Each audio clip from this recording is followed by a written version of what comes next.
Fala pessoal, tudo beleza com vocês? Vim aqui trazendo mais um exercício resolvido muito bacana da parte de equilíbrio do corpo rígido no plano para vocês, tá? Então, bora lá para a lousinha que a gente tem bastante coisa para fazer. O exercício é esse daqui, ó. Uma girafa mecânica levanta um motor de 420 libras. Para a posição mostrada, calcule a força suportada pelo pino C e a pressão de óleo interna ao cilindro, cujo êmbolo possui 3,2 polegadas de diâmetro. Então, estamos falando aqui de unidades inglesas, né? Unidades imperiais, mas não tem problema. A forma de resolver é exatamente a mesma. E tem que analisar o problema primeiro. O que ele pede? Eu tenho um monte de coisa aqui, vários corpos, mas o que ele pede? Ele pede a força suportada pelo pino C. O pino C, ele pertence a dois corpos. Ele pertence a esse corpão aqui de baixo, que tem duas rodinhas e tudo mais, tem um êmbolo aqui. E ele pertence também a esse corpo aqui de cima, que está segurando o meu motor aqui. Então, você pode pensar que, bom, eu vou separar isso aqui em vários corpos, fazer vários DCLs, mas calma. Nesse exercício especificamente, talvez a gente não precise resolver todas as forças de todos os corpos. A gente pode fazer o DCL de um corpo, de uma parte do problema e resolver o problema. No meu olhar aqui, na minha visão, qual parte merece ser analisada desse problema? Essa parte aqui, ó. Essa parte, esse braço superior aqui, ó.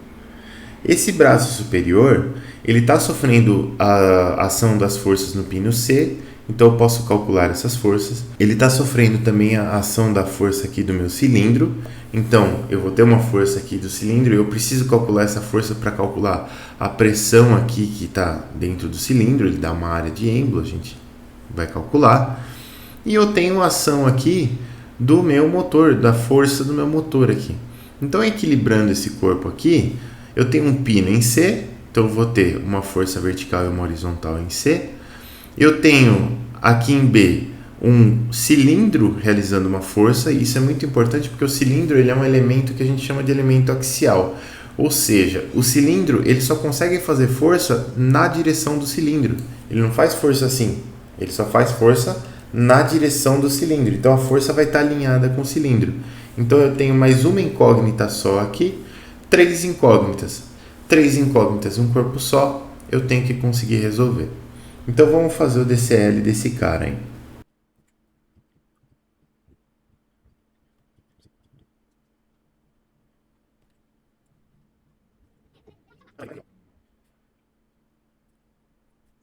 Bom, tá aqui o desenho do meu braço aqui, igual tá aqui. E eu vou colocar mais umas medidas aqui para ajudar a gente a calcular a força do cilindro, principalmente a direção dela.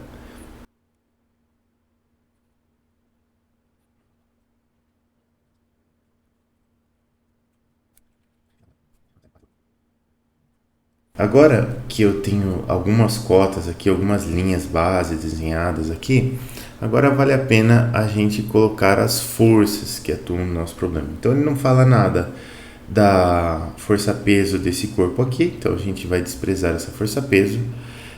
Eu tenho uma força de 420 libras aplicada pelo motor aqui diretamente, então não preciso me importar muito com fazer DCL de motor. Eu sei que essa força aqui está para baixo, simplesmente assim. Eu vou chamar essa força aqui de P, que é o peso do motor. E aí eu vou ter algumas forças aqui. Eu vou ter uma força horizontal em C, que eu vou chamar de FCX. Eu vou ter uma força vertical em C, que eu vou chamar de FCY. E eu vou ter uma força aqui nesse pistão aqui, ó, que ela vai estar empurrando. Aqui até vale a pena a gente já desenhar ela na direção que aparentemente vai acontecer, que é para cima assim. E essa força aqui do pistão eu vou chamar ela de FP. Beleza, força do pistão. Tá aqui. Agora a gente precisa calcular essas forças todas, a força do fistão FP, a força FCX e a força FCY, sabendo que o meu eixo X está para a direita e o meu eixo Y está para cima. Como que eu faço isso? Bom, eu tenho que dar uma olhada nessas dimensões aqui, porque a primeira coisa que eu preciso fazer é calcular corretamente quais que são as componentes dessa força FP aqui, ó, né? A gente sabe alguns dados sobre a geometria dela, né? Então eu sei que eu tenho 6 polegadas aqui, 18 aqui em cima, com esse ângulo aqui de 30 graus aqui, e eu tenho 30 polegadas aqui na vertical. Então olha só, para a gente calcular essa inclinação dessa força aqui, a gente tem que pensar um pouquinho, né? Então, eu vou tomar como referência esse ponto C aqui, e aqui nessa interseção aqui, dessas duas retas aqui, eu vou chamar esse ponto de D, e aqui, esse ponto aqui, segundo o desenho aqui, é o nosso ponto A. Eu preciso calcular o quê? Eu preciso calcular a distância horizontal entre A e B e a distância vertical entre A e B, para eu poder saber esse triângulo aqui e poder saber a inclinação dessa força. Então, como que eu faço isso? Bom, eu sei que a distância vertical entre A e B, ela vai ser essas 30 polegadas aqui, olha só, vamos redesenhar os pontos aqui, ó. Aqui e aqui. Então daqui para cá, ó, eu sei que eu tenho 30 polegadas. Falta essa alturazinha aqui, ó, que eu quero calcular. Mas eu sei que daqui para cá eu tenho um segmento que é esse aqui, de 18 polegadas, e eu sei que este ângulo aqui é de 30 graus. Então beleza. Se eu chamar essa alturazinha aqui de x, eu sei que seno de 30 graus vai ser x, que é o cateto oposto, dividido pela hipotenusa, que é 18. Seno de 30 é meio, então eu sei que x vale 9 polegadas. Beleza. Então isso daqui, ó, esse segmentozinho aqui, ele vale... Vamos escrever aqui já 9 polegadas. Beleza. Agora, daqui até aqui, eu sei que eu tenho 6 polegadas. E eu preciso saber daqui até aqui quanto que eu tenho. Essa distânciazinha aqui eu vou chamar de W. Beleza. Como que eu faço isso? Bom, eu sei que esse segmento aqui, ó, daqui até aqui, vou até marcar de vermelho aqui, ó, esse segmento aqui, ele vale 18 cosseno de 30 graus, certo? Menos o 6 vai me dar o W. Então, W vai ser 18 cosseno de 30, que é a raiz de 3 sobre 2, menos 6, que é aproximadamente 9,59 polegadas, certo? Então aqui eu tenho 30 mais 9 na vertical, e na horizontal aqui eu tenho 9,59. Então agora eu consigo redesenhar esse triângulo aqui, ó, para a gente poder calcular o ângulo da força FP. Então tá lá, ó, eu tenho o triângulo aqui. Essa altura a gente já calculou, são 39 polegadas. Esse cateto a gente já calculou, são 9,59 polegadas. E eu preciso saber esse ângulo aqui, ó, que eu vou chamar de alfa. Beleza. Eu sei que a tangente de alfa é o cateto oposto sobre o adjacente, que é 39 dividido por 9,59. Se eu tirar o arco tangente dos dois lados, a gente vai encontrar alfa igual a 76,187 graus. Beleza. Então, eu sei que a força Fp, ela tem uma componente em x. Vamos desenhar em azul aqui para ficar mais visível. Fpx. E ela tem uma componente em y. Fpy. Né? Então a gente sabe, aqui só para deixar anotado em algum cantinho aqui, que Fpy será Fp seno de alfa e Fpx é Fp cosseno de alfa. Essa era a parte mais complicada do exercício, que é encontrar justamente esse ângulo aqui para fazer a decomposição dessa força aqui. Agora vocês vão ver que é bem tranquilo. Eu vou apagar esses cálculos aqui, ó, e vou reorganizar a nossa lousa.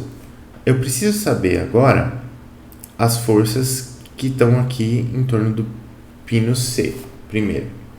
Então, para facilitar as coisas, eu posso fazer uma somatória dos momentos em torno do ponto B. Por que eu vou fazer essa somatória dos momentos? Porque as forças Fcx e Fcy geram momento em torno do ponto B, mas a força Fp não gera, né? Por consequência, suas componentes também não geram. E a força P gera momento em torno do ponto B. Então a gente consegue fazer um cálculo de somatória de momentos. E nesse exercício aqui, fica difícil a gente fugir de um sisteminha de equações. Então a gente vai ter que resolver um sisteminha de equações mesmo, não tem jeito. Olha só, vamos fazer a somatória dos momentos em torno do ponto B. Isso aqui vai dar, bom, essa força Fcx aqui, lembrando, né, que é o eixo Y, os nossos momentos vão ser positivos nesse sentido aqui. E agora sim, a força Fcx, ela tem um braço em relação ao ponto B, ela vai gerar um momento positivo em relação ao ponto B, e ela tem um braço que é justamente esse segmento aqui que a gente já calculou lá atrás, de 9 polegadas. Então eu tenho mais 9 Fcx. Beleza. E a força Fcy, ela vai gerar um momento negativo em torno do ponto B, e o braço dela vai ser justamente a projeção dessas 18 polegadas aqui para baixo. Então eu vou ter 18 cosseno de 30 graus como braço dela. Então eu vou ter Fcy negativo, que multiplica 18 cosseno de 30 graus. Beleza. O momento dessas forças aqui já foi, essas duas não geram um momento em torno de B, e eu tenho essa força de 420 libras aqui, gerando um momento em torno de B também. Esse momento também é negativo, e esse momento negativo tem um braço de 42 cosseno de 30 graus polegadas. Então eu tenho menos P, que multiplica 42 cosseno de 30 graus. Isso aqui é igual a zero. Beleza. Fcx e Fcy são desconhecidas.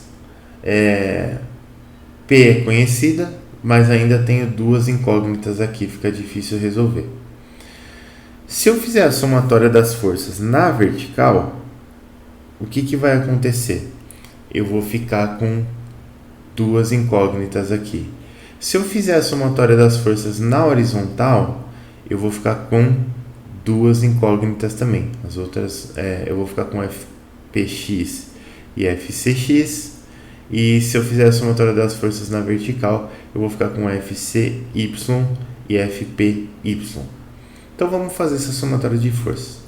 Somatória de forças em y será Fcy mais Fpy menos P igual a zero. Essas três forças aqui vão entrar. Então eu vou ficar com Fcy mais Fpy é Fp seno de alfa igual a P. E se eu fizer a somatória das forças em x, eu vou obter Fcx positivo, porque está na direção de x, mais fpx igual a zero.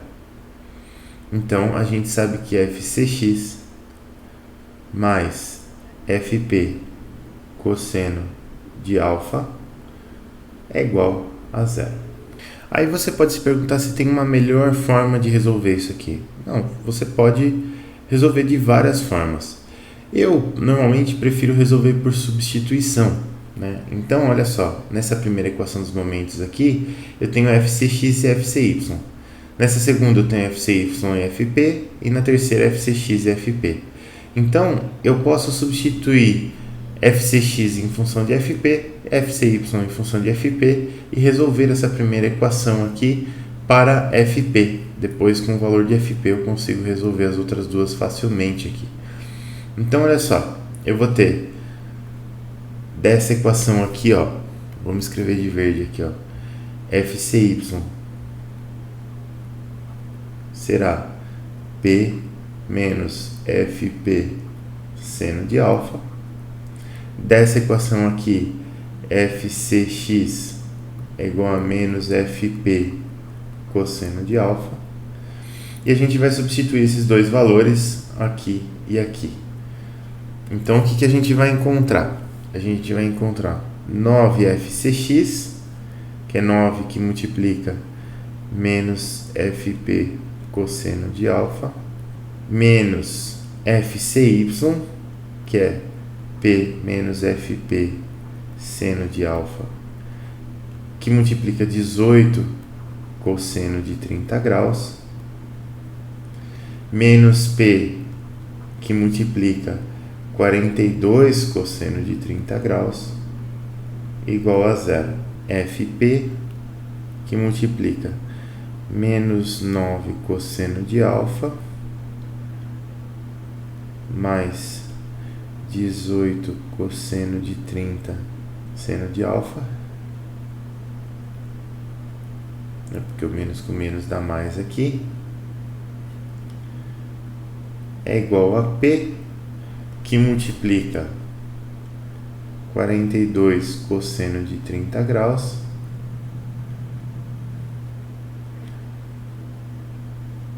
mais 18 cosseno de 30 graus. Resolvendo, a gente vai ter FP igual 1680,1876 libras. E isso aqui é aproximado. Beleza.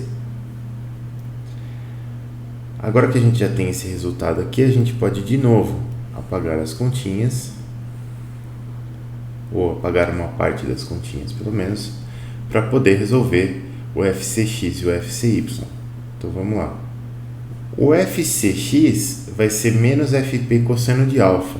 Então aqui direto, ó, o FCX vai ser menos 401,14 libras.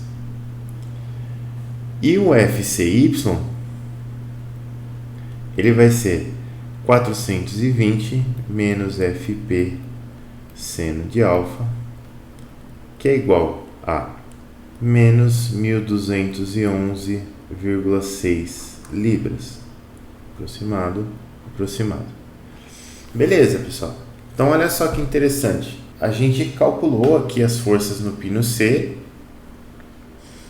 E essas forças no pino C deram as duas negativas. O que isso quer dizer? Isso quer dizer que elas estão fisicamente ao contrário do que eu coloquei no meu DCL, né? Essa força em C aqui, FCX, está para trás e a força FCY está para baixo, tá? Para poder segurar a força-peso aqui. Bom, o que mais? Agora eu tenho essa força FP aqui em libras e o êmbolo do meu pistão tem 3,2 polegadas de diâmetro. Bom, a área de um círculo, ela vale π, que multiplica raio ao quadrado, ou diâmetro do círculo ao quadrado sobre 4, certo? Essa vai ser a área do meu círculo. E a pressão dentro do êmbolo é a força que está sendo aplicada aqui pelo pistão, dividida pela área. Então, se eu vou pegar FP e dividir por essa área AC aqui, e eu vou obter uma pressão em libras por polegada quadrada, porque aqui a minha medida de diâmetro é polegada. Libra por polegada ao quadrada é o famoso PSI.